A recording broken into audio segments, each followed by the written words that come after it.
Hello बच्चों, कैसे हैं। मैं अभय सांडिल्या फिर से एक बार आपके सामने प्रस्तुत हुआ हूं और पीरियोडिक टेबल में पीरियोडिसिटी का प्रॉपर्टीज पढ़ेंगे, है ना। एटॉमिक रेडियस, है ना बच्चों। बोर्ड पर नज़र रखेंगे, 100% समझ में आएगा। एटॉमिक रेडियस है क्या? एटॉमिक रेडियस बहुत ही सिंपल टॉपिक है, बोर्ड पर नज़र रखेंगे, समझ में आ जाएगी। ठीक है बच्चों। एटॉमिक मीन्स परमाणु, रेडियस मीन्स त्रिज्या। कोई भी एलिमेंट को लेते हैं और उसका शेप क्या होता है बच्चों? स्फेरिकल होता है ना। परमाणु यानी एटम का शेप इस प्रकार से होता है, इस प्रकार से। ये बीच में इसको न्यूक्लियस कहते हैं, केंद्रक जिसमें प्रोटॉन प्लस न्यूट्रॉन होता है, और इसके लास्ट सेल जिस पे इलेक्ट्रॉन मूव करता है, आउटर मोस्ट सेल, ये जो है आउटर मोस्ट ऑर्बिट, इसको वैलेंस इलेक्ट्रॉन भी कहते हैं, है ना। वैलेंस इलेक्ट्रॉन, सबसे अंतिम ऑर्बिट के इलेक्ट्रॉन को वैलेंस इलेक्ट्रॉन कहते हैं।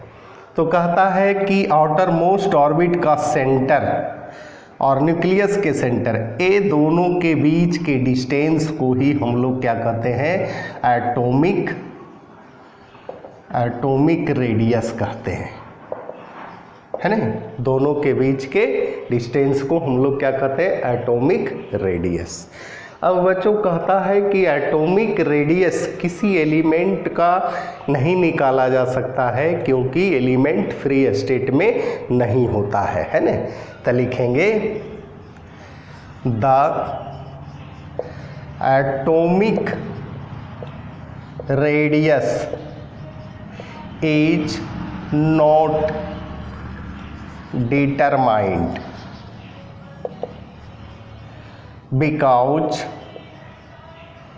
because of element are not found in the free state, है ना। पूछेगा फ्री स्टेट में क्यों नहीं पाया जाता है? क्योंकि काफ़ी रिएक्टिव होता है, ये हमेशा एक दूसरे से कंबाइंड होता है। इसके बाद तो कहता है कि एटॉमिक रेडियस किस स्टेट में निकालेंगे? तो हमेशा बॉन्डेड स्टेट में निकालेंगे, ठीक है। तो यहाँ लिख देते हैं atomic radius is determined in bonded state. जैसे हो गया H2 हो गया, O2 हो गया, Cl2 हो गया, Br2 हो गया, है ना। ये सब बॉन्डेड स्टेट में है। ये सभी में हम लोग एटॉमिक रेडियस यानी आसानी से निकाल सकते हैं। कहता है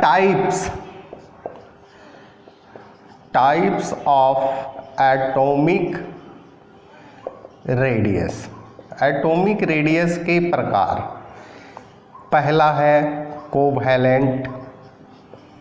कोवैलेंट रेडियस, दूसरा है वंडर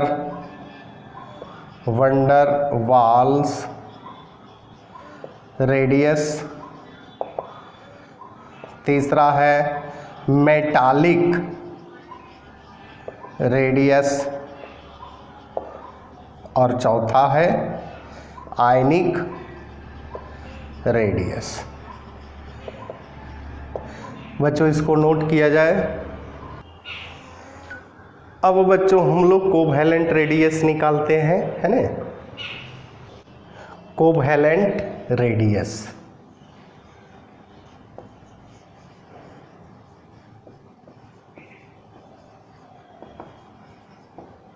इसको बच्चों RC से रिप्रेजेंट करते हैं ना, covalent radius RC।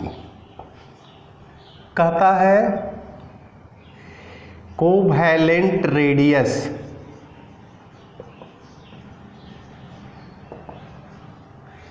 Is determined. Covalent radius को हम लोग डिटरमाइंड करेंगे कब? If two similar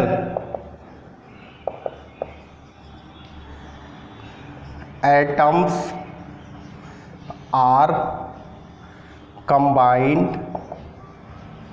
to each other, है ना। कोवैलेंट रेडियस दो पार्ट में कन्वर्ट किया गया है ना। कहता है कि जब दो समान एटम है ना बॉन्डेड हो तब हम उसके रेडियस को आसानी से निकाल सकते हैं। जैसे बच्चों H2 है, Cl2 है, F2 है, Br2 है ना। H2 को देख लीजिए है ना, इसमें दो एटम है हाइड्रोजन, दोनों के बीच में सिंगल इलेक्ट्रॉन से शेयरिंग होगा और सिंगल बॉन्ड का फॉर्मेशन होगा। अब इस हाइड्रोजन को देखते हैं, ये भी हाइड्रोजन है, दोनों के बीच यानी हाइड्रोजन है ना, दोनों के बीच जो दूरी है ना वो डिस्टेंस है, ये भी हो गया। इसको यहाँ डी कर देते हैं। अब हम लोग को रेडियस निकालना है ना, रेडियस निकालना है तो इसको हम लोग करेंगे R C is equal to D, यहाँ ऐसे कर सकते हैं H bond H divided by 2 है ना। यही रेडियस आपका कोवैलेंट रेडियस निकला। ठीक है बच्चों, तो इसको नोट किया जाए। अब बच्चों इसी का दूसरा पार्ट हम लोग देखते हैं है ना, इसी का दूसरा पार्ट देखते हैं। कहता है कि अगर दो डिफरेंट एटम सिंगल बॉन्ड से बॉन्डेड हो तो कैसे निकालेंगे है ना। यहाँ लिखेंगे if two different atoms are bonded with single bond, single bond। कहता है दो डिफरेंट, जैसे दो डिफरेंट में क्या हो गया बच्चों, HF हो गया, HCl हो गया, HBr हो गया है ना। इस तरह के एटम से, इस तरह के मोलिक्यूल्स में हम लोग एटॉमिक रेडियस यानी पढ़ रहे हैं एटॉमिक रेडियस का पहला पार्ट कोवैलेंट रेडियस कैसे निकालेंगे। जैसे मान लिया ये दो डिफरेंट एटम, एक को ए मान लेते हैं और दूसरे को बी मान लेते हैं, यानी इस प्रकार से इसका स्ट्रक्चर बनाएंगे। परमाणु का शेप स्फेरिकल होता है। दो एटम के न्यूक्लियस के सेंटर के बीच यानी दोनों के बीच की दूरी को हम लोग क्या कहते हैं, डिस्टेंस कहते हैं, डी। यानी ए हो गया आर ए और ए हो गया आर बी। कहता है कि जब दो डिफरेंट एटम आता है बच्चों तो इलेक्ट्रोनिगेटिविटी उसमें डेवलप होता है। कहता है जैसे एफ है तब फ्लोरीन जो है मोर इलेक्ट्रोनिगेटिव एलिमेंट है, हाइड्रोजन है हाइड्रोजन की अपेक्षा, यानी हाइड्रोजन जो है फ्लोरीन जो है कोशिश करेगा हाइड्रोजन को अपने केंद्र की ओर खींचने का, है कि नहीं।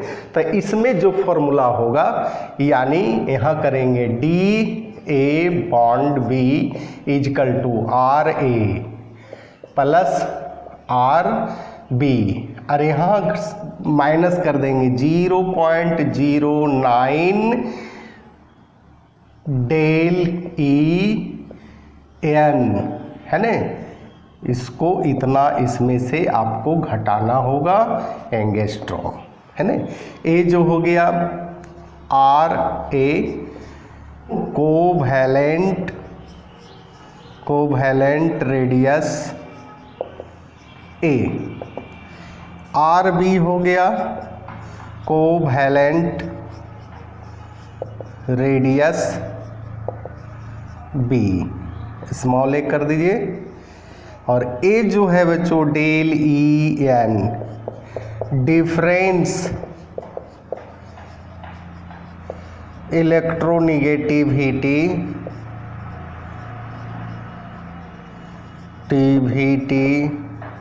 ऑफ ए एंड बी, इसको नोट किया जाए बच्चों। अब बच्चों हम लोग देखेंगे वंडर वाल्स रेडियस, है ना। वंडर वाल्स रेडियस में क्या होता है, दो मोलिक्यूल्स या दो से अधिक मोलिक्यूल्स वंडर वाल्स फोर्स के तहत जुड़ा हुआ रहता है ना। वंडर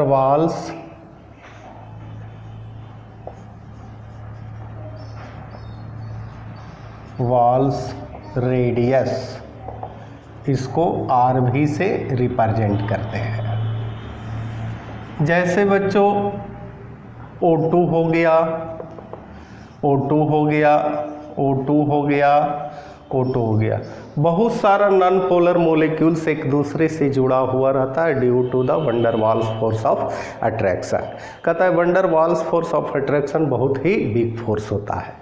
अब हम लोग दो मोलिक्यूल्स के बीच में देखते हैं, ये ऑक्सीजन है ना, यानी इस प्रकार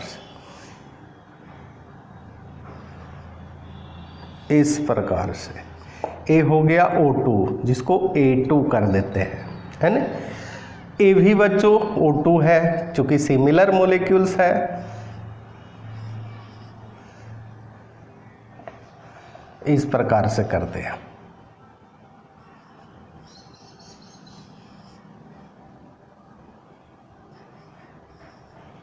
इस प्रकार से, यानी यहाँ सेंटर हुआ और इसका ए सेंटर हुआ। ये दोनों के सेंटर के बीच के डिस्टेंस हुआ डी, है ना, यानी दो मोलिक्यूल्स के बीच का डिस्टेंस। अगर हम लोग को वंडर वाल्स रेडियस निकालना है तो लिखेंगे आर भी D A2 bond A2 divided by 2, है ना। यही इसका फॉर्मूला हो गया बच्चों। यानी यहाँ हम लोग लिखेंगे van der Waals radius is determined if two similar molecules are bonded with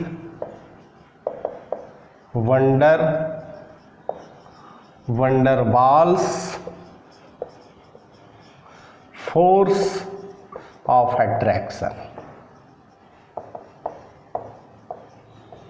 कहता है कि जब दो molecules van der Waals force of attraction के तहत बाउंडेड है तो कहता है वंडर वाल्स रेडियस आसानी से कैलकुलेट किया जा सकता है। ठीक है बच्चों, इसको नोट किया जाए। अब है बच्चों मेटालिक रेडियस।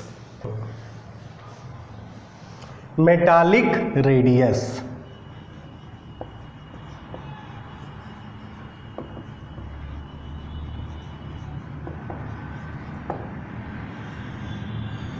कहता है मेटालिक रेडियस में यहाँ जो बॉन्ड बनेगा मेटालिक बॉन्ड बनेगा, दो मेटल भाग लेगा। जैसे दो लोहा के छड़ को क्या चीज़ से जोड़िएगा, लोहा से ही जोड़िएगा, है ना। तो कहता है metallic radius is determined when